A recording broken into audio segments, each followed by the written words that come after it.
Lucky Boys Podcast. We knew we were not like she's Latino and he's black, but we didn't think of racism. I think as a kid, and then knock on wood, I never had faced real racism. Like, you have little kids that call you the chink or whatever. That was not blown up, but just kids.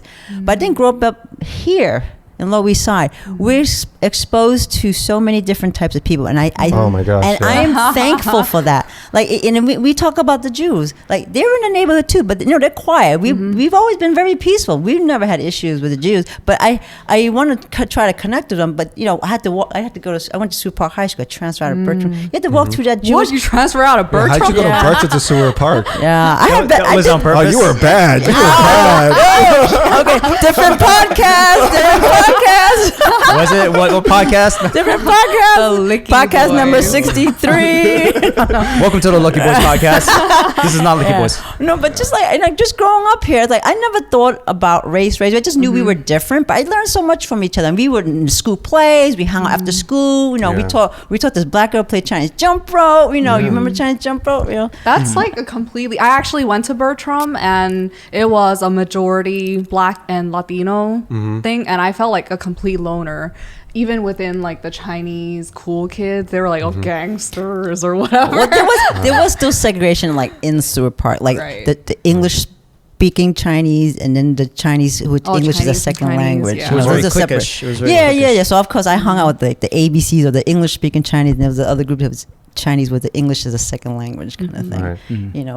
But the diversity in growing up in the Lower East Side is where I'm very happy and proud to be raised. Right. I mean, I love that diversity.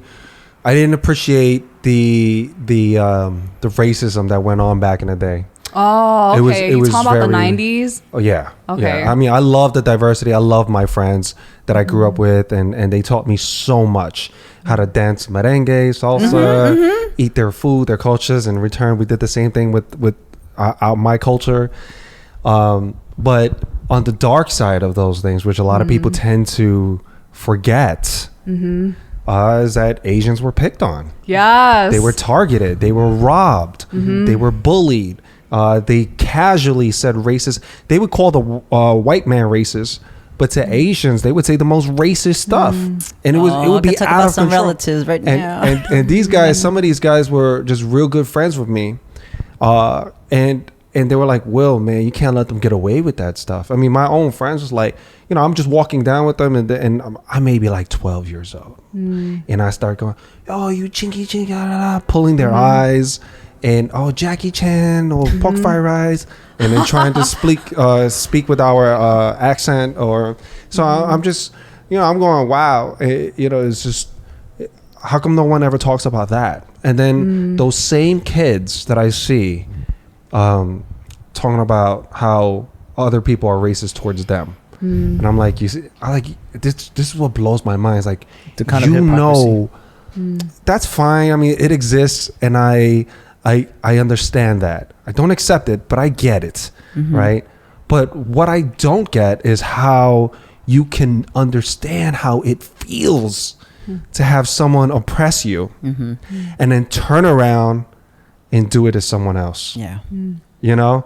That to me is just the big WTF.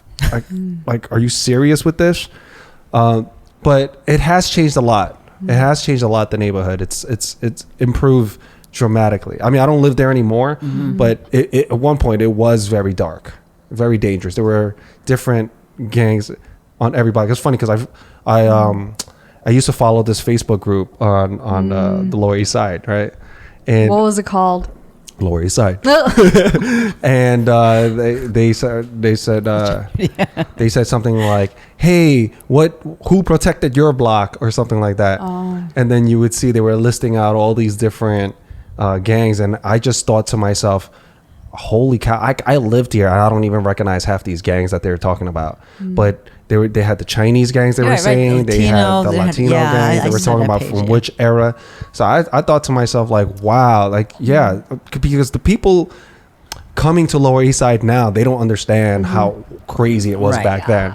But everyone back then who probably moved out because more opportunities, or they've been priced out of because of gentrification. They're looking back like, hey, it was the hood. Right. Yes. Me and Will, we always talk about the burning cars in the street.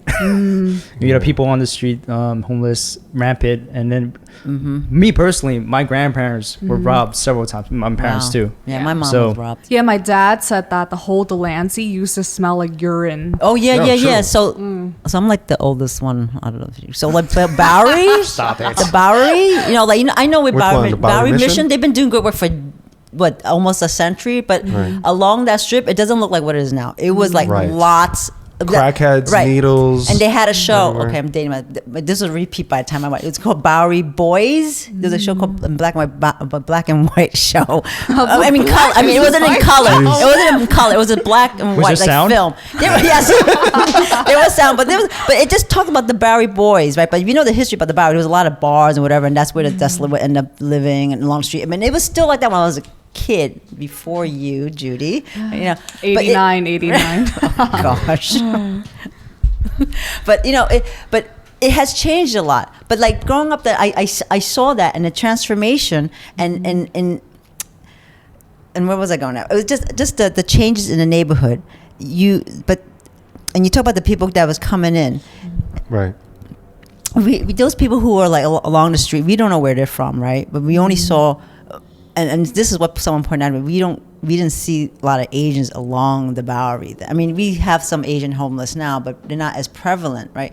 So we're talking about diversity. We're talking about the neighborhood and what it affects us, and what do we see, right? What do we see? And this is what we've implanted in our minds, like. What are we talking about when what we see? We have to say that there is not just non-Asians that are not homeless. It exists. Absolutely. I'm grateful. I wouldn't change a thing. Right.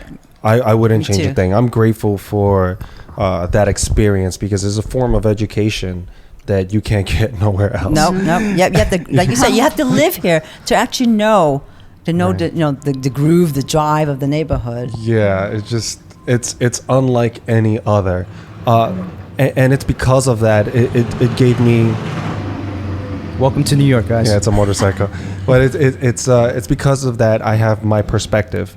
I can see when I see movements for racial justice, for equality.